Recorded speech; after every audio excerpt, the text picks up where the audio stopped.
Je suis Hakim Adekoule Salami. Je suis le directeur de l'École nationale supérieure des ingénieurs de l'Université de Lomé et également enseignant au département du génie électrique de cette école. En fait, mon rôle, c'est de gérer les activités administratives et pédagogiques de l'École nationale supérieure des ingénieurs de l'Université de Lomé. L'accréditation, c'est très important pour une école d'ingénieurs parce que c'est par rapport à l'accréditation que vous êtes plus vu et puis avoir un rayonnement sur le plan international de votre école. L'accréditation, c'est pour l'école d'ingénieurs de l'Université de Lomé, c'est très important parce que c'est ça, l'accréditation qui valorise nos formations sur le plan national, régional et international. Le projet Assisiao a apporté beaucoup de choses à l'École nationale supérieure des ingénieurs.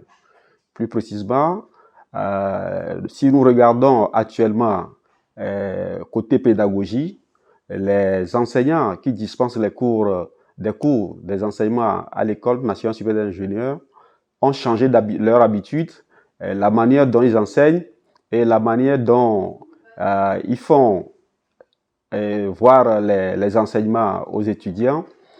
Par rapport à leur pédagogie, la pédagogie active, l'approche par compétences. Donc, ce qui fait qu'eux-mêmes, ils sont très contents. Et de point de vue administratif, il y a beaucoup de choses qui se sont apportées à l'administration. C'est-à-dire, il y a des tests que l'administration de l'INSI a pris pour pouvoir améliorer, pour pouvoir restructurer l'École nationale supérieure des ingénieurs. L'exemple de la désignation d'un responsable relations internationales, un responsable pour l'entreprise et également le fait de prendre une note pour pouvoir créer un conseil de perfectionnement de l'école au sein duquel nous avons un directeur d'entreprise qui est le président de ce conseil, des étudiants qui font partie, qui apportent leurs éléments pour pouvoir améliorer ou bien perfectionner la formation dans cette école. Ça, le projet Assisiao apporte beaucoup de choses.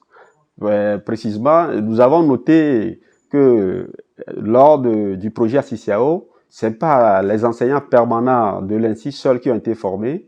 Nous avons des vacataires qui viennent de beaucoup d'établissements privés du Togo et ces enseignants aussi ont profité de cette formation.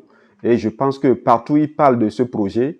Et ce projet aussi a permis à l'INSI de regarder d'abord dans la sous-région s'il y a des choses qu'il faut apporter. Et je pense que ce projet aussi intervient dans d'autres pays de la sous-région. Et ça a développé un partenariat entre les autres pays de cette région. Par exemple, le Sénégal, il y a 3 ou bien pratiquement 4 institutions universitaires aussi qui font partie de ce projet. Donc, ça nous a permis de faire des partenariats et puis je pense que ça donne de bons résultats.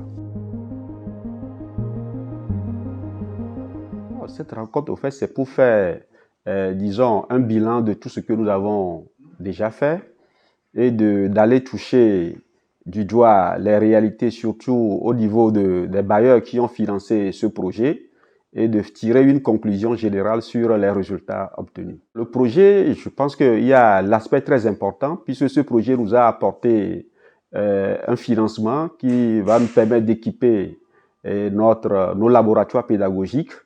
Et je pense que ce financement ou bien ces équipements vont permettre aux étudiants de constater tout au long de leur séjour à l'INSI, puisque sur les équipements, il y aura le label projet Assisiao qui sera ça dit écrit quelque part.